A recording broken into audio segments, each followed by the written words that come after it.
बिस्मिल्लाहिर्रहमानिर्रहीम, अस्सलाम वालेकुम। नाज़रीन, अक़वाम मुत्तहिदा के ज़ेर इंतज़ाम हर साल 3 दिसंबर को international day of persons with disability का आलमी दिन मनाया जाता है ताकि माजूर अफराद को नज़रअंदाज करने या तज़ीक का निशाना बनाने के बजाय मुआशरे का एक आम फ़र्ज समझा जाए। अगरचे हमारे यहाँ भी हर साल सरकारी और निजी सतह पर माजूरी का आलमी दिन मनाया जाता है, मगर ज़्यादातर वो सिर्फ सेमिनार्स और तकरीबात तक महदूद होते हैं। माजूर अफराद के मुआशरे में फ़ॉल न होने का एक बड़ा सबब हमारा मुआशरती रवैया है, जो उनके लिए मौसर इकदाम भी नहीं किए जाते, जिसका फुकदान है। हमारे यहाँ हुकूमत उनके लिए क्या इकदाम कर रही है? सरकारी सरपरस्ती हासिल है जिनकी बदौलत स्पेशल अफराद को एक ऐसा मुस्तकबिल मुयस्सर आए जो इम्तियाजी सुलूक से मुबर्रा और ताबनाक हो। बात करेंगे आज के शो में।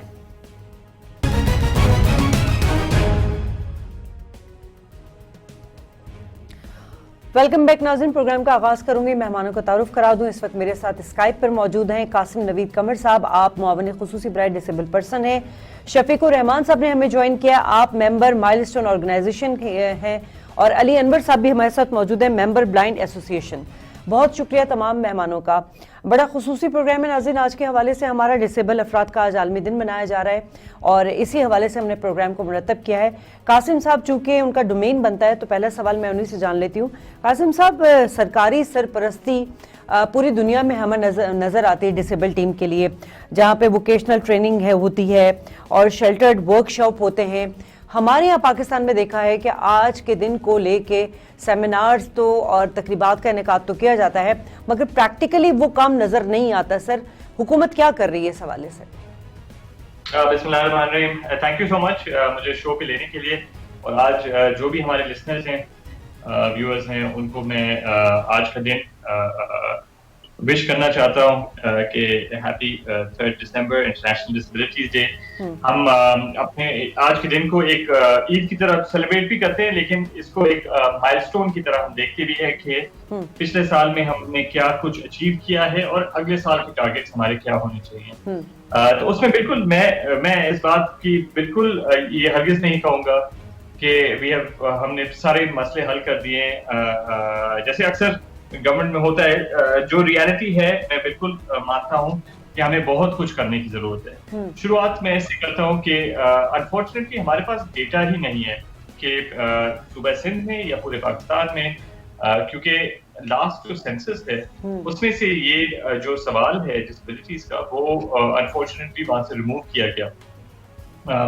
तो हमारी ऑनगोइंग एक स्ट्रगल रहती है कि हमारे पास सही डेटा कलेक्शन हो, ताकि हम लोगों को भी, गवर्नमेंट को भी और प्राइवेट सेक्टर को भी बता सके कि ये कितना एक दरीना मसला है हमारे लिए, जिसको एड्रेस करने की कितनी ज्यादा जरूरत है। आपने सिर्फ वोकेशनल ट्रेनिंग की बात की, लेकिन बहुत सारे सेक्टर्स में, चाहे वो एम्प्लॉयमेंट हो, चाहे वो एजुकेशन हो, चाहे हेल्थ केयर, उन सब में हमें बहुत कुछ करने की जरूरत है। वन ऑफ द थिंग जो मैं बिल्कुल कहूंगा कि हमें बहुत फख्र है कि सिंध वो वाहिद सूबा है जहाँ पे हमारे पास एक बहुत ज्यादा कॉम्प्रिहेंसिव कानून है डिफरेंटली एबल के लिए, और हमारे पास एक पूरा डिपार्टमेंट है जिसको मैं देखता हूँ DPD नाम से, department for the empowerment of persons with disabilities. अच्छा, तो जाहिर है, मतलब ये एक इंडिकेशन है कि सिंध गवर्नमेंट बहुत ज्यादा सीरियस है इसके बारे में। वो कानून हमने पास किया एंड 2018 में, उसके रूल्स पे काफी ज्यादा काम हुआ, लेकिन हम चाह रहे थे कि अगर थोड़ा ज्यादा टाइम भी लगता है, लेकिन it should be done right, और सारे स्टेक होल्डर्स को ऑन बोर्ड रख के किया जाए, ताकि फिर बाद में कोई रिजर्वेशंस ना हो। तो वो अल्हम्दुलिल्लाह वो भी अभी हमने अचीव कर लिया है, उसके रूल्स भी हो गए। आगे बढ़ता चलूं, अगर आप 1-2 मिनट दें तो एक और चीजें बात कर लूं। मैं नेक्स्ट आपसे बात करूंगी कमर साहब, कासिम साहब, अभी मैं दूसरे गेस्ट से भी बात कर लूं। शफीक साहब, आपकी जो ऑर्गेनाइजेशन है पाकिस्तान की पहली डिसेबिलिटी पर्सन के लिए है, क्या जरूरत पड़ी इस ऑर्गेनाइजेशन को बनाने के लिए? और जो बात कर रहे हैं कासिम नवीद साहब के जो अचीवमेंट उन्होंने की है या जो वो इकदाम कर रहे हैं, लॉज लेकर आए, आप लोग उससे मुतमईन है?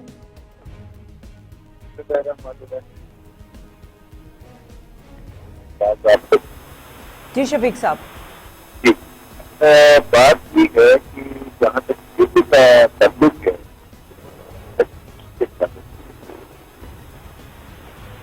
कोई शक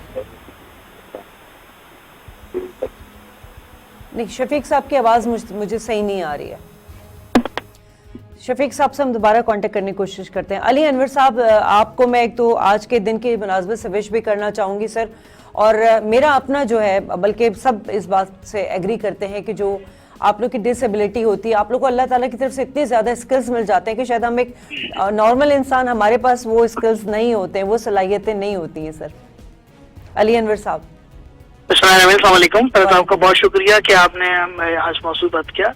देखिए, बात सर ये है कि दुनिया में जितनी भी डिसेबिलिटीज पाई जाती हैं उनमें सबसे बड़ी डिसेबिलिटी ब्लाइंड होना होती है, क्योंकि जो पैर से या हाथ से या किसी और चीज से डिसेबल होता है तो वो कुछ ना कुछ अपना गुजारा आंख देखकर कर लेता है या डेफ एंड डम्ब में कर ले, लेकिन जो ब्लाइंड होता है वो बिल्कुल डिसेबल होता है और उसको बहुत सपोर्ट की जरूरत पड़ती है।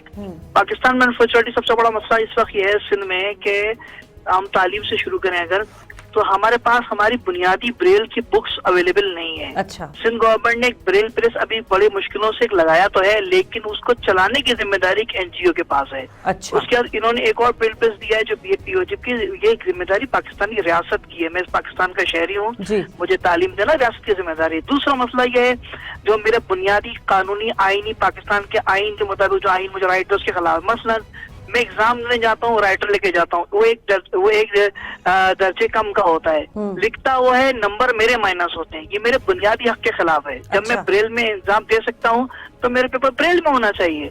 तीसरी गुजारिश जो है वो ये है कि इस वक्त सिंध में जो खासा कानून बनाया, आपने कानून तो बनाया लेकिन उसकी इम्प्लीमेंटेशन आपने उसकी इतनी मुश्किल बनाई है कि पहले सोशल सिक्योरिटी जाओ, फिर एम्प्लॉयमेंट एक्सचेंज जाओ, फिर यहाँ जाओ, वहाँ एक माजूर खड़ा है, आप उसको कहते हैं कि नहीं वो काउंटेबल नहीं है जब तक उसके हाथ में कागज का पर्चा नहीं है।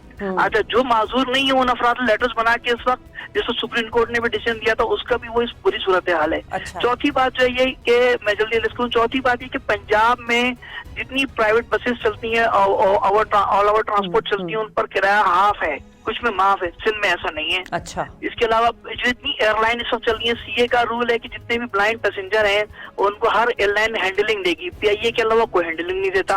पीआईए में हाफ था उसको भी आपने फुल कर दिया है। ठीक है। ये जो मसाइल हैं ये बड़े पेचीदा मसाइल हैं और इसमें जो जॉब्स के मसाइल हैं उसमें ये होता है कि जो हमारा कोटा होता है वो ऐसे अफराद के पास चला जाता है इस सर्टिफिकेट की बदौलत, जिसको आप कहते हैं सर्टिफिकेट है, वो तो कोई भी पाकिस्तान आपको पता, मुझसे बेहतर आप जानती है कैसे यहाँ काम होते हैं, कैसे कागज बनते हैं, यहाँ फाइलें कैसे भरी जाती हैं। उस कागज के बदौलत ऐसे लोगों को अपॉइंट कर दिया जाता है जो डिसेबल हो भी नहीं होते, जो थोड़ा बहुत डिसेबल होते हैं उनको वहां से कर दिया जाता है। तो ये इस वक्त जो मसाइल है वो सबसे बड़े मसाइल है। स्पोर्ट एक्टिविटी हमारी कोई नहीं है, क्रिकेट की स्पोर्ट्स एक्टिविटी है जो हम पूरे पाकिस्तान में करते हैं, तो लिहाजा गवर्नमेंट को इस पाकिस्तानी रियासत को, रियासती इदारों को इन मसाइल पर तवज्जो देगा। 3 दिसंबर को 15 अक्टूबर को सारी बहुत अच्छी अच्छी बातें हो जाती है, 15 अक्टूबर को व्हाइट किंग सेफ्टी डे होता है और ये सारी अच्छी अच्छी बातें हो जाती हैं, लेकिन उसके बाद जैसी रात होती है सब भूल जाते हैं। 4 दिसंबर से 16 अक्टूबर से जिंदगी ऐसी नॉर्मल हो जाती है। ठीक है कासिम साहब, आपने तमाम बातें अली साहब की सुनी होंगी सर, मैं रिपीट नहीं करना चाहती, आप ही उनकी रिजर्वेशंस और जो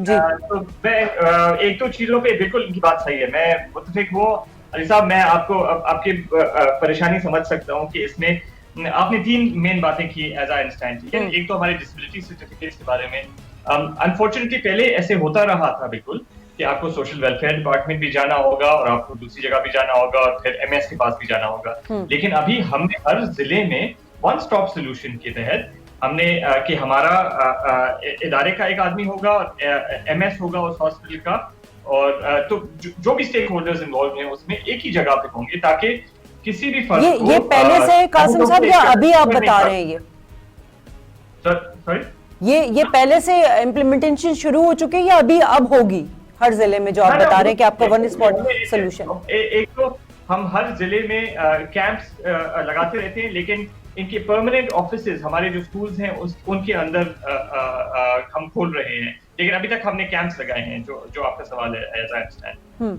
ठीक है जी। अच्छा, तो अब ये सर्टिफिकेट की बात हुई और मैं मानता हूं कि ये सर्टिफिकेट बहुत इजी है फॉर्ज करने में और इसमें कोई फर्क नहीं लिखा हुआ कि एक आदमी जो एक्सट्रीमली डिसेबल्ड है फॉर एग्जांपल और एक जिसको माइनर डिसेबिलिटी है, उन दोनों को वो एक जैसा रखता है।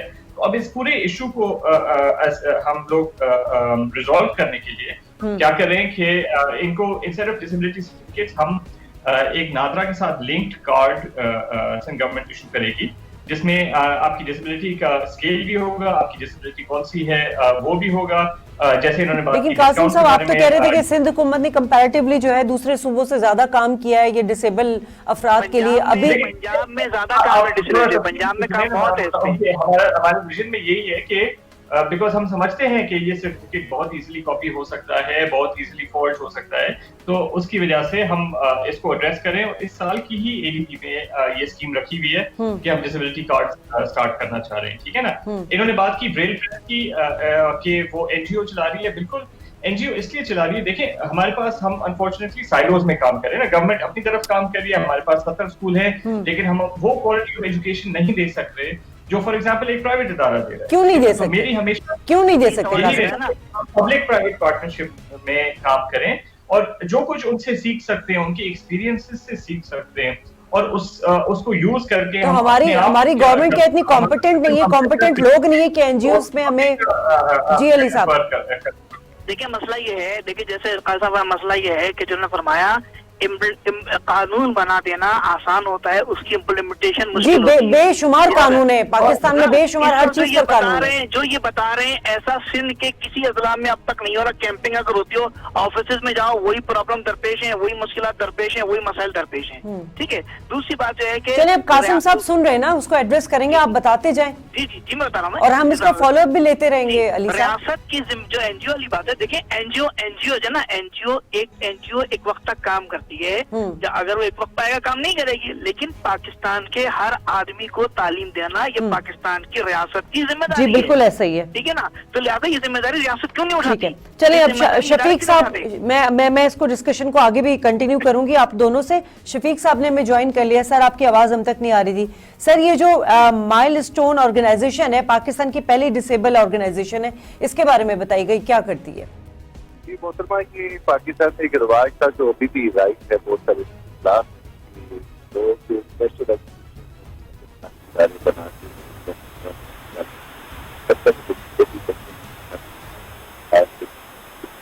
शफीक साहब, माजरत के साथ कुछ प्रॉब्लम आ रही टेक्निकल, मुझे आपकी आवाज बिल्कुल क्लियर समझ नहीं आ रही। मैं फिर दोबारा कासिम साहब से बात करूंगी। कासिम साहब, हम पहले जो बात कर रहे थे कि इंटरनेशनल अगर आप देखें तो सरकारी जो सरपरस्ती होती है वो प्रायोरिटी बेसिस पे डिसेबल टीम के मामलात को एड्रेस करती है, उनका सोल्यूशन निकालती है, उनको इतना कंफर्ट जोन देती है कि उनके स्किल से फायदा उठाया जाता है। हमारे यहाँ तो जिस तरह अली साहब बता रहे हैं, यहाँ तो फिर कोई काम नहीं हुआ, बस वही बात मैंने जो बात की कि 3 दिसंबर को हम एक दिन मना लेते हैं बस। सर, मैंने एक चीज मैं ऐड करूंगा, जवाब दें। देखिए मसला ये है कि हम एक प्रॉब्लम जो मैंने खुद जो भी दरपेश की है, देखिए हर ब्लाइंड जॉब नहीं करता।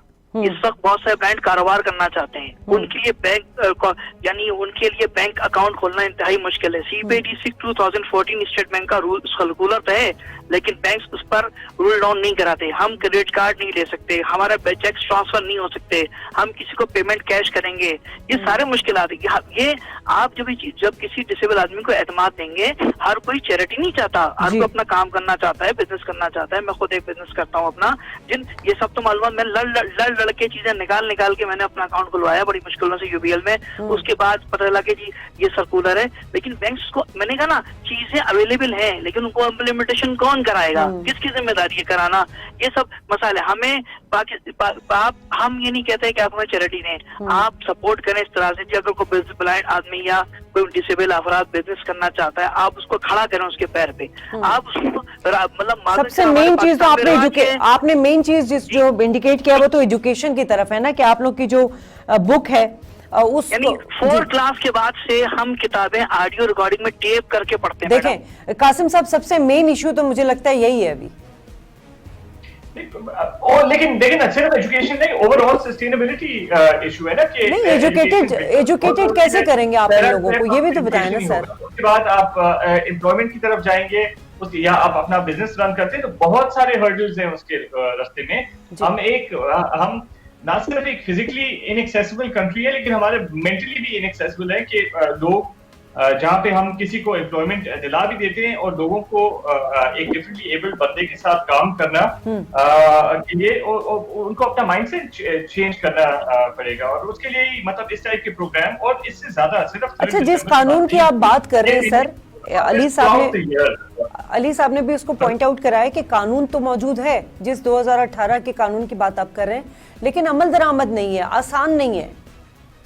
आसान बिल्कुल भी नहीं है, बिकॉज मैं वही कह रहा हूँ ना, इतने सालों से हम एक माइंडसेट के तहत चलते आ रहे हैं जिसको हमके कंप्लीटली चेंज करना है। और हमें ये बात एक्सेप्ट करनी है कि एक डिफरेंट एबल आदमी जब एक स्किल में, एक टैलेंट में अगर कम होता है तो दूसरी बहुत सारी चीजें जिसमें वो एक्सेल करता है। ऐसा ही होता और हमें उन चीजों पे पिकअप करके उनको वो एनवायरनमेंट फराहम करनी है, हाँ। ताकि वो आगे बढ़ सके। तो वो वही एनवायरनमेंट, तो कासिम साहब अब इतना लेट हो गया है, लेकिन प्रायोरिटी बेसिस पे क्या आप लोग करने जा रहे हैं? अभी देखिए बहुत सारे डिफरेंट प्रोग्राम्स, जैसे मैं आपको शुरू में बता रहा था, जो हम स्टार्ट कर रहे हैं चेंज करने के लिए ये निज़ाम ना। हमारे जो 70 स्कूल्स हैं, पहले तो हमको उनकी कैपेसिटी बिल्डिंग करनी है, उनकी टीचर्स की ट्रेनिंग करनी है, जिनका अनफॉर्चुनेटली असल में बहुत बुरा हाल है उन स्कूल्स का, और we really need to come up with some new ideas. Limited resources के साथ हम उनको इम्प्रूव करें ताकि हम तालीम दे सकें। तालीम के बाद जब एम्प्लॉयमेंट का मरहला आता है, हम वोकेशनल ट्रेनिंग देते हैं काफी सारे स्कूल में। लेकिन अब जो मेरी विजन जो रही है, it's been a little bit different कि हम वो उन चीजों में वोकेशनल ट्रेनिंग दें जो मार्केटेबल स्किल्स हों। फॉर एग्जाम्पल कराची जैसे शहर में बहुत सारे लोग हैं जो हमारे स्कूल में वोकेशनल ट्रेनिंग हासिल करते हैं, और बहुत सारे एम्प्लॉयर्स हैं ऐसे। आप टेक्सटाइल मिल्स फॉर एग्जाम्पल ले लें ना, जो who are willing to, and अब इस लॉ के तहत they have to employ 5% differently abled people, ठीक है ना। अब एक अगर आपने डेफ आदमी को या ब्लाइंड आदमी को स्टिच करना सिखा दिया तो it's very easy for him to go into this garment factory and start stitching something. तो ये एक छोटी मिसाल है। तो इस टाइप की पब्लिक प्राइवेट कोलैबोरेशंस की तरफ हम जा रहे हैं, और कुछ हमने एग्जांपल्स ऑलरेडी हमारे आगे हैं जो इसमें लीडर्स हैं। फॉर एग्जाम्पल KFC और गुलेमत और ये सारे FESF के साथ काम कर रहे हैं। तो उसी मॉडल को आगे ले जाके हम हमारी कोशिश ये है कि पूरे सिंध में हम अभी सिंध में या कराची में कोई शेल्टर वर्कशॉप है इनके लिए, डिसेबल अफराद के? मैं समझा नहीं। मैं ये कह रही हूँ कि ऐसा जहाँ पे इनकी सलाही, जैसे अगर कोई हुनरमंद अफराद हैं, उनको कोई हुनर आता है, कोई डिसेबल है, उनके लिए कोई वर्कशॉप वगैरह है यहाँ पर? वर्कशॉप नहीं, लेकिन हम एक हमारे पास कराची में कुरंगी में, गुलिस्तान जौहर में ये 2 सेंटर्स हैं जो वोकेशनल ट्रेनिंग पे काम करती हैं। ठीक है, लेकिन जो कॉन्सेप्ट शफीक साहब, ठीक है शफीक साहब, आप सुन सकते हैं? सर मैंने आपसे सवाल किया था, जवाब दे दीजिएगा ऑर्गेनाइजेशन के बारे में अपने।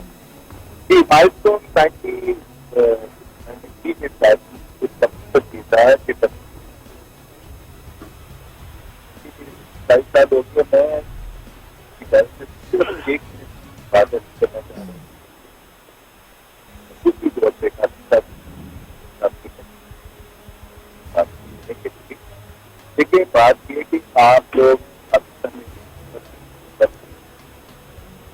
नहीं, शफीक साहब मुझे आवाज आपकी बिल्कुल समझ में नहीं आ रही है सर, आई एम सॉरी। दोबारा आपको कांटेक्ट करने की कोशिश करते हैं। अली साहब, हमारी जो डिसेबल टीम थी क्रिकेट की, उसने इंग्लैंड को भी हराया था सर, अभी क्या पोजीशन है उस टीम की? टीम क्रिकेट में हमारे लोग 2 ब्लाइंड बहुत अहम है, उनको थोड़ी सपोर्ट की जाए, पाकिस्तान की बोर्ड सपोर्ट करे तो इंशाल्लाह वो मजीद आगे जाएगी। मैं बात करूंगा, देखें जो है अभी तक हमारे मिनिस्टर ने कोई, हमारे पास सिंध में ऐसा कोई सेल नहीं है कि जहां हम कोई डिसेबल अफराद को कोई प्रॉब्लम हो तो वहां जाके कोई कंप्लेन रजिस्टर करा सकें। इतना अर्सा हो गया, कोई सेल नहीं है हमारे पास कहीं कि हम जाके बता सके। पहले एक जमाने में काफी दिन पहले 114 जो CM हाउस का नंबर था, वहाँ एक बंदा बैठा करता था, और उसके वो खत्म हो गया। तो उसके बाद से कोई ऐसा सेल हमारे पास नहीं है कि जाके हम प्रॉब्लम बता सकें। देखिए एक मसला और है, ये जो डिसेबल अफराद होते हैं ना, ये हसास होते हैं, एक बात ध्यान में रखें, हसास होते हैं। आप उनको जब कहेंगे कि आप, मैं देखिए हम इसके खिलाफ क्यों खिलाफ है हमारी फोरम हमारा, कि आप जब इसको कहते हैं कि तुम अपनी माजूरी कागज पे लिख के लाओ, और वो हट होते हैं, उनको तकलीफ होती है कि अब मैं आपके सामने खड़ा हूँ, आई एम डिसेबल, आप डॉक्टर से चेक करो। लेकिन जब आप लेटर मांगते हो तो कागज पे लिखना, मतलब ये अली साहब, हमारे मुल्क में तो अलमिया यही है कि आम इंसान को उनके हुकूक नहीं मिलते, उनके साथ किस तरह बर्ताव किया जाता है। आप लोग तो बड़े स्पेशल लोग हैं सर। आप उसके बाद कासिम साहब कहते हैं कि हम ये कर रहे हैं, वो कर, नजर क्या आ रहा है? नजर कुछ नहीं आ रहा। मैंने बताया ना, 5th क्लास के बाद से हमारी बुक्स नहीं है, ठीक है ना। जो पेपर हम राइटर के जरिए देते हैं, लॉ के खिलाफ है, मेरे कानूनी लॉ के खिलाफ है, या मेरे बुनियादियों के खिलाफ है, ठीक है ना। नजर क्या आ रहा है? नजर कुछ नहीं आ रहा। नजर सिर्फ ये आ रहा है कि जो लोग जैसा वोकेशनल इंस्टीट्यूट आईटी का दौर है, आप लैंड और को सिखाइए, आईटी इंस्टीट्यूट बनाइए उनके लिए, आईटी इंस्टीट्यूट बेहतर तरह से करेंगे। कम अज कम सिंध गवर्नमेंट कुछ नहीं कर सकती, ब्लाइंड अफराद पे ट्रेवलिंग के मसाइल तो आसान कर सकती, इसको तो मैं फौरी तौर पर तालीम और एजुकेशन और हेल्थ जैसी बुनियादी सहूलियात तो दे नहीं पा रही है सिंध हुकूमत। सर, आप लोगों के लिए करना जूए शील्ड लाने के मुतरादिफ होगा। ये कासिम साहब बुरा नहीं मानिएगा सर, लेकिन आपको पता है कितने मसाइल हैं इन लोगों के। नहीं, बिल्कुल। देखिए, मैंने शुरू में भी कहा, मैं बिल्कुल मुत्तफिक हूँ अली सर। साहब की बात से। जिस मुल्क में ब्लाइंड टीम ने इंग्लैंड जैसी टीम को हरा दिया सर, ये तो हमारे लिए ब्लेसिंग है। हम इन लोगों को सपोर्ट नहीं कर सके। मैंने खुद ब्लाइंड टीम के साथ क्रिकेट खेली है, मुझे पता है इन लोगों के कितने, इन लोगों में ये लोग सलाहियत है इन लोगों में सर। हमने इनको ग्रूम नहीं किया, मौके नहीं दिए, सहूलियात नहीं दी सर। ये तो हमारी बदकिस्मती है, हुकूमत पाकिस्तान की, हुकूमत सिंध की बदकिस्मती है। बिल्कुल सही बात है कि जो जिनको अप्रिशिएट करना चाहिए हम उस लेवल पे इनको नहीं कर सके। मैं मानता हूँ आपकी बात, लेकिन बहुत कुछ हमको करने की जरूरत है। जो हमारे लॉ में अभी एक जो काउंसिल भी रखी है, उसका पर्पस ही यही है ताकि हम लॉ का मसला नहीं है। आप बार बार लॉ की तरफ जा रहे हैं। मैं इसको लॉ का मसला नहीं है। देखिए, लॉ आप हजारों बना ले, सैकड़ों बना ले, वो बने रहेंगे, लेकिन उसका इम्प्लीमेंटेशन कौन करेगा, कैसे करेगा? वो तो नहीं हो रहा ना। जब पहले के लॉ के नए लॉ बना लेंगे आप। अगर आपके पास कानून ही नहीं होगा, अगर बैकबोन ही नहीं होगी, तो आप आगे उससे लॉ तो पहले ही बना हुआ है ना। लॉ तो पहले ही बना हुआ था ना, उसकी भी इम्प्लीमेंटेशन नहीं होती। आपने नया लॉ बनाया, उसकी भी नहीं हो रही। प्रॉब्लम देखिए, जो अली साहब जो काम नहीं करने होते बस उस पे आप लॉ बनाते जाएं, उस पे कमेटियां बनाते जाएं, जो काम नहीं करना। ठीक है, यहाँ लेंगे एक ब्रेक नाज़रीन, उसके बाद गुफ्तगू के सिलसिले को यहीं से बढ़ाएंगे।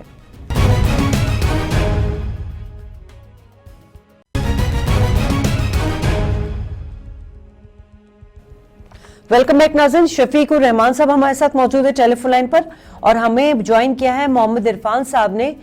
उनकी एक 9 साल की बच्ची है जो बोल भी नहीं सकती और मेरा ख्याल है देख भी नहीं सकती, उनसे भी हम बात करेंगे। शफीक साहब, आपकी आवाज़ चूंकि प्रॉपर हम तक आ नहीं रही थी, सर जरा ऑर्गेनाइजेशन के बारे में अपने बता दीजिए क्या। जी, अस्सलाम वालेकुम जी। माइलस्टोन 93 में ऑर्गेनाइजेशन हमारी डेवलप हुई थी और मकसद इसका ये था कि पाकिस्तान में जो पर्सन में डिसेबिलिटी बच्चों को दिखा के चंदे इकट्ठे किए जाते हैं और मतलब फंड रेजिंग की जाती है, इस कल्चर को खत्म किया जाए। तो बेसिकली हम 3 दोस्त थे जो खुद हम लोग व्हीलचेयर यूजर हैं। तो 93 में हमने ये ऑर्गेनाइजेशन बनाई थी और अल्लाह का शुक्र है कि अब जो हम लोग आज 22 साल के बाद जिस रिसर्च पे हम लोग पहुंचे हैं, अगर हमारी बात गौर से कोई सुन ले, स्पेशली हुकूमती इदारों के जो मुतल्लिकीन हैं, तो मैं आपको एक दावा कर सकता हूँ कि सिर्फ 1 साल के अंदर, 1 साल 12 मंथ, 1 साल के अंदर पूरे पाकिस्तान में डिसेबिलिटी खत्म हो सकती है अगर डिसेबिलिटी को अंडरस्टैंड कर दिया जाए। अच्छा, सिर्फ 1 मिनट लगता है मेरी बात अगर अंडरस्टैंड कर दें ये लोग। जी जी, देखें हुआ ये कि हम लोग फॉलो कर रहे हैं पाकिस्तानी गवर्नमेंट अदारे, स्पेशल एजुकेशन के अदारे यूरोप के और अमेरिका के मॉडल को फॉलो कर रही हैं। जब उनकी इकॉनमी डेवलप हुई तो उन्होंने अपने वल्नरेबल ग्रुप को सर्विसेज देना शुरू कर दी और उनको डिफाइन करना शुरू कर दिया कि ये डिसेबल होते हैं, इनकी 4 किस्में होती हैं, देख नहीं सकते, सुन नहीं सकते, चल नहीं सकते। यानी इंसानों को कैटेगराइज कर दिया है ना, कैटेगरीज बना दी, जो कि इंसान का मेंटल नहीं था। डिसेबल होने की, किसी भी शख्स के डिसेबल होने की सिर्फ 2 रीजन है, सिर्फ 2 रीजन। अगर उसकी कम्युनिकेशन खत्म हो जाए, अच्छा, या उसकी मोबिलिटी खत्म हो जाए। ठीक है, आप ये 2 चीजें किसी भी इंसान से खत्म कर दें वो डिसेबल हो जाएगा। अगर किसी इंसान में इंश्योर कर दें तो उसकी डिसेबिलिटी खत्म हो जाएगी। फॉर एग्जाम्पल, मैं व्हीलचेयर यूजर हूँ ना, व्हीलचेयर इस्तेमाल करता हूँ। मैडम, आप भी व्हीलचेयर इस्तेमाल करती हैं, गाड़ियां जो है व्हीलचेयर ही है ना, बसें, मेट्रो बस, ऑरेंज ट्रेन, ये सारी व्हीलचेयर है। हमारे साथ मसला ये है कि हमारे जिस्मों की बुनियाद पे इन्होंने लंबी लंबी स्टोरी यूरोप से पढ़ ली है और कुरान की जो स्टोरी है ना, लक़द खलक़नल इंसान फी अहसन तक़वीम, उसको समझ ही नहीं पा रहे। अच्छा, ये मजूरियां देख रहे हैं हमारे जिस्मों के अंदर और हम लोग मजूरियां देख रहे हैं माशरे के वसाइल के अंदर। जी बिल्कुल, बेहतरीन बात की आपने। हाँ, आप देखें, सॉरी मैं बात थोड़ी सी एक बताना चाह रहा हूँ। इस्लामाबाद के स्पेशल एजुकेशन के अदारों की जो लैंड वैल्यू है ना मैडम, 700 अरब रुपए के अदारे हैं, 700 अरब रुपए के। उनकी सिर्फ लैंड वैल्यू की बात कर रहा हूँ, गवर्नमेंट के स्पेशल एजुकेशन के अदारे। और लोग 12-12, 10-10, 12-12 हजार की व्हीलचेयर ना होने की वजह से अपने जिस्मों में मुकैयद हो चुके हैं। और हम कहते हैं और माशरा कहते हैं, सोसाइटी कहते हैं जी ये मजदूर है। नहीं जनाब, मजदूर नहीं है, मजदूर किए गए हैं, क्योंकि आपके पास ऑप्शन है कि आप पाँव से चल सकते हैं, लेकिन फिर भी आप बसें गाड़ियां इस्तेमाल करें, व्हील इस्तेमाल करें। हमारे पास ऑप्शन नहीं है चलने की ना। हमारे जैसे कि व्हील जो है वो माशरा देता ही नहीं है। और ऊपर से देखें ये जो कोटा वाला स्टोरी है ना, कोटा रखें 5% करें, 10% कर दें, ओके एक दफा रख दिया, आपने फुल फिल कर लिया, 30 साल तक ये बंदे रिटायर होंगे तो फिर ही कोटा जनरेट होगा ना गवर्नमेंट की पोस्टों पे। यानी मुझे समझ नहीं आती कि पॉलिसी मेकर्स क्यों नहीं इतनी आसान बातें अंडरस्टैंड करते कि आप कोटे पे एक दफा अमल करवा लिए। फॉर एग्जांपल आज कोटा हम फुलफिल कर लेते हैं, तो जो बंदा आज जॉब लेगा मैडम वो 25 साल तक जॉब करेगा कि नहीं करेगा? उसकी सीट कब खाली होगी? 25 साल बाद। उस महकमे में 25 साल बाद नौकरी निकलेगी। लोग समझ रहे हैं कि कोटा लेके हम लोग जो है ना वो इंक्लूजन हो जाएगा। No, it's not going to be inclusive society. Inclusion, देखिए मेरी बात सुनिए, आप पाकिस्तान में जो फिजिकली डिसेबल पर्सन है उनको व्हीलचेयर दे दें, उसके बाद उन्हें कुछ ना दें, खुदा के लिए कुछ ना दें, कोई चिड़ियाघर ना बनाए, कोई इदारा ना बनाए, कोई स्पेशल एजुकेशन के इदारे ना बनाए, इंसानी चिड़ियाघरों की जरूरत नहीं है।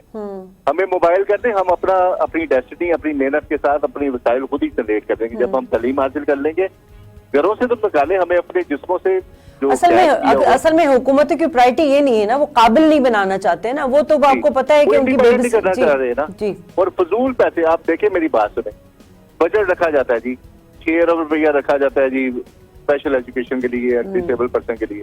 ये जाता है किसकी जेब में है? नॉन डिसेबल लोगों के लिए। बिल्कुल, teacher non disable, driver non disable, कोई तो इदारा नहीं छोड़ा ना शफीक साहब जहाँ करप्शन नहीं होती है। मैडम असल में ना करप्शन से बड़ी बात ना ये इंटेलेक्चुअल करप्शन की बात है, जो चीजों को अंडरस्टैंड ही नहीं कर पा रहे। असल मसला क्या करते होंगे सर, करना नहीं चाह रहे हैं, ऐसा कैसे हो सकता है? करते होंगे लेकिन करना नहीं चाह रहे। आसान बात है, इतनी आसान बात है। अब लोग कहते हैं कि आप तो चल सकते हैं, मतलब व्हीलचेयर ले लें तो आप माशरे का हिस्सा बन जाएंगे। जो ज़हनी तौर पे मुख्तलिफ है वो क्या करेंगे? भाई कम्युनिकेशन डेवलप करो उनके साथ। जो आपकी तरह नहीं सोच सकता वो पागल है, जो आपकी तरह नहीं देख सकता वो ब्लाइंड है। अब देखने के लिए जरूरी तो नहीं, आंखें जरूरी थोड़ी है, कान से भी देखा जा सकता है। सर आप तो पता नहीं डिस्कशन सुन सके नहीं सुन सके, कासिम नवीद साहब हैं, उनसे हमारी डिस्कशन काफी चली है। अब चूंकि वो कहीं कमिटेड थे तो उनको जाना पड़ गया, वरना वो होते तो मैं उनसे सवाल के जवाब जरूर लेती। अच्छा, हमारे साथ मोहम्मद इरफान साहब हैं, जरा उनसे भी जान लेते हैं। इरफान भाई ये बता दीजिएगा, आपकी बच्ची डिसेबल है, क्या है उसके साथ मसाइल? मैम बहुत बहुत शुक्रिया। मेरी बच्ची है 9 साल की, जो बोल नहीं सकती और सुन नहीं सकती। अच्छा जी, ठीक है, तो ये पैदाइशी है या फिर पैदाइशी तौर पर? जी पैदाइशी है। 1.5 साल की थी जब हमें पता चला है कि ये डिसेबल बच्ची है, नहीं बोल सकती है, नहीं सुन सकती है। ठीक है, तो ये बताएं कि आप लोगों ने उसके इलाज के लिए या उसके और चीज़ों के लिए मतलब आप कोई कहीं पे आप लोग जा रहे हैं रिहैबिलिटेशन सेंटर में या कहीं ऐसी जगहों पर?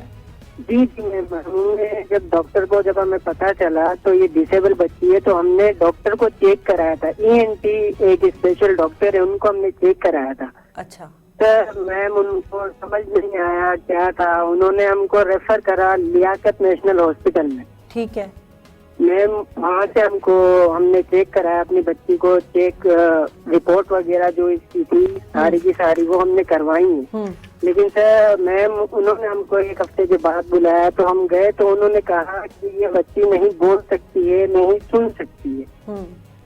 सर्जिकल इन्होंने ऑपरेशन का कहा था कि चिप लगाएंगे, लेकिन वो भी कंफर्मेशन नहीं था। अच्छा 50% भी चांस नहीं दे रहे थे कि सही नहीं होगी ये। अच्छा, फिर मैम हम इनको इंडस हॉस्पिटल लेकर गए थे। इंडस वालों ने भी मैम यही जवाब दिया कि इसकी 10% भी सलाहियत नहीं है सुनने की। अच्छा, तो ये नहीं सुन सकती है, नहीं बोल सकती है, नहीं हम आपको आला समात दे सकते कि ये सुने, क्योंकि इसकी सुनने की जो पुरकशिश है वो है ही नहीं। ठीक है। अच्छा ये बताएं, बच्ची की एक्टिविटी क्या है? मतलब वो पढ़ाई वगैरह करती है या स्पोर्ट्स वगैरह करती है? कोई और आपने उसमें कोई खुसूसी सलाहियत देखी है? अगर बोल नहीं सकती एक्टिव तो बहुत है, और 2 क्लास में माशाल्लाह से। अच्छा। और एक्टिव इतनी है कि हर चीज कवर कर लेती है। ठीक है। कोई देख के उसको मैम बोल नहीं सकता कि ये स्पेशल है। जब लोग उसके पास जाते हैं तो फिर वो नर्वस हो जाती है और फिर लोग उसको समझते हैं कि ये स्पेशल है। अच्छा, तो मतलब आप अगर बुरा ना माने तो एक सवाल पूछूं, लोगों का बर्ताव कैसा रहता है? मैम लोगों का बर्ताव तो बस देखने के बाद ही यही कि ये करा लो वो करा लो, बस एक परेशानी ये देते हैं, लेकिन हमारी हमदर्दी करते हैं लोग, हमदर्दी करते हैं लोग। ठीक है। अच्छा शफीक साहब, मैं चूंकि एक चीज देख रही थी कि ये जो बच्चों की जो जहनी माजूरी या इस तरह की किसी भी किस्म की माजूरी होती है, तो वालिदैन के लिए जो है वो उनकी अपने लिए भी एक माजूरी बन जाती है, मैडम मैं आपको बताऊं, जज्बाती दबाव में आ जाते हैं। जी अब देखे ना, अब ये भाई बता रहे हैं बेटी है इनकी, अब यकीन करें इनकी बेटी में मसला ही कोई नहीं है। मसला इस चीज में है कि इसके बेटी के इर्द गिर्द के लोगों को साइन लैंग्वेज नहीं आती। हम लोग 6 ज़बानें सीखते हैं, एक साइन लैंग्वेज अगर हमारे करिकुलम में शामिल हो जाए ना, हमारे सिलेबस में शामिल हो जाए, पढ़ाई में शामिल हो जाए साइन लैंग्वेज, पाकिस्तान के सारे डेफ लोग जो है ना वो कम्युनिकेट कर सकेंगे। कम्युनिकेशन का मसला है बच्ची का, अब समझ माशरा नहीं पा रहा और बच्ची डेफ है। डेफ माशरा है मैडम, बच्ची नहीं डेफ है, बच्ची बिल्कुल ठीक है। आप तो इतनी शफीक साहब बड़ी तल्ख बातें कर रहे हैं, सच बात कर रहे हैं, लेकिन तल्ख बातें कर रहे हैं आप। देखिए बात, ये तल्ख बातें जो है ना ये नहीं समझेंगे तो ये सही नहीं होना। अच्छा ये बताइए कि इस बच्चे के हवाले से आपकी ऑर्गेनाइजेशन क्या कर सकती है, मतलब थेरेपी सेंटर को या इनके वालिदैन को आप ये लैंग्वेज? जी मैडम ये हमारे पास बेटी है ना, हमारे पास जो आते हैं बच्चे आते हैं, बेटियां आती हैं, बेटे आते हैं, अगर हमारे पास ये जिसको डेफ करार दिया गया ना, हम लोग इसकी पेरेंट्स को इसकी क्लास में जितनी कम्युनिकेशन की चीजें हैं ना, उनको कम्युनिकेशन यहाँ से डिवाइस में कन्वर्ट कर देंगे या साइन लैंग्वेज सिखा देंगे और ये पूरी कम्युनिकेशन करेगी। ठीक है, मकसद बात करने का मकसद तो कम्युनिकेट करना होता है ना। बिल्कुल बिल्कुल। लेकिन मैं चाइनीज बोलना शुरू कर दूं, जापानी बोलना शुरू कर दूं, हम कम्युनिकेट नहीं कर सकेंगे, जुबान मुख्तलिफ हो जाएगी ना। तो इस बच्चे की जुबान मुख्तलिफ है, इतनी सी बात है जो कि डॉक्टर्स ने हवा बनाया हुआ है, ऑपरेशन करवा लें, ये करवा लें, कॉकटेल प्लांट करवा दें, और ये अमेरिका में बैन है जो यहाँ पे करवा रहे हैं 15 लाख रुपए का, जिससे बच्चों की डेथ हो रही है। पता ही नहीं है, बस अंधाधुंध जो यूरोप में तो गोरा चीख मारेगा ये जनाब सजदे करने शुरू कर देते हैं। थोड़ी सी अकल से काम ले, बच्चे में कोई प्रॉब्लम नहीं है, इंसानों में कोई प्रॉब्लम नहीं है, अल्लाह की कसम कोई प्रॉब्लम नहीं है। प्रॉब्लम सिर्फ इस बात में है कि हम लोगों ने लेबल कर दिया है। अब ये भाई मेरे जो बात सुन रहे थे ना, आप इनसे पूछे ना आपका जिंदगी का सबसे बड़ा खौफ क्या है, तो वो कहेंगे, इसकी माँ भी ये कहेगी बेटी की सबसे बड़ा खौफ ये कि हमारे पास बेटी का तो क्या मेन चीज शफीक साहब मैं ये समझी हूँ कि जो डिसेबल बच्चे होते हैं उनसे ज्यादा जो है वो उनके पेरेंट्स को समझने की जरूरत है, उनकी कम्युनिकेशन काउंसलिंग करने की जरूरत है, उनको उनके लिए ऐसे सेंटर्स बनाने चाहिए जहां पहले उनको सिखाया जाए, तब वो अपने बच्चों के साथ हैंडल करें इस चीजों। मैडम वालिदैन का सबसे बड़ा खौफ ये कि हमारे बाद बच्चों का क्या बनेगा, आप पूछे इनसे, सबसे बड़ा खौफ ये निकलेगा इनका, क्या बनेगा, इसका क्या बनेगा, क्योंकि धरती माँ जैसी नहीं है ना। मसला ये है, जिन मुल्कों में सिस्टम डेवलप है, धरती माँ जैसी है, माँ की तरह कवर करती है, सर्विसेज देती है, डिवाइसेस देती है, कम्युनिकेशन की डिवाइसेस देती है, वहाँ पे वालिदैन को खौफ नहीं है। ठीक है, ये हमारी जो है ना सारी मैनेजमेंट है जिसको इल्जाम हम पे लगाया हुआ कि जी हम लोग डिसेबल हैं जी। अब देखिए सारी शक्लें मुख्तलिफ है। नहीं जी डिसेबल नहीं है, बड़ी सलाहियतों से माला माल है जी। इतने स्पेशल का मतलब ये नहीं है कि ये कोई माजूरी है इनमें, स्पेशल का मतलब ये है कि ये हम आम इंसानों से ज्यादा इनमें स्पेशलिटी है। इरफान साहब अब आपने सुन ली बात शफीक साहब की, आपको हम नंबर भी इनको दे देंगे, आप अपनी बच्ची के लिए जाएं यहाँ पर, ये आपको भी वो लैंग्वेज सिखाएंगे जो बोल सुन नहीं सकते, उनकी लैंग्वेज होती है तो आपको पता होगा। जी मैम जी। तो आप लोग को वैसे आती है ये लैंग्वेज, बच्चे से कैसे आप लोग बात करते हैं?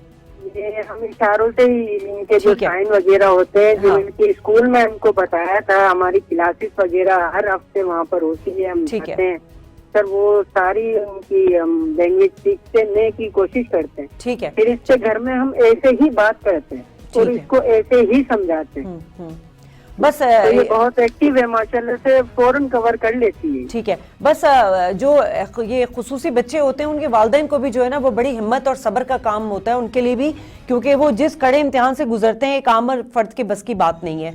मोहम्मद इरफान साहब आपका बहुत शुक्रिया अदा करना चाहूंगी, शफीक साहब आज का आपका भी शुक्रिया अदा करना चाहूंगी। और जाते जाते नाज़रीन बस इतनी सी बात है कि जो स्पेशल अफराद हैं इनको एक ऐसा मुस्तकबिल देना चाहिए जो कि इम्तियाजी सलूक से मुबर्रा हो और रोशन भी हो। प्रोग्राम से इजाजत चाहूंगी, अल्लाह ने के पान।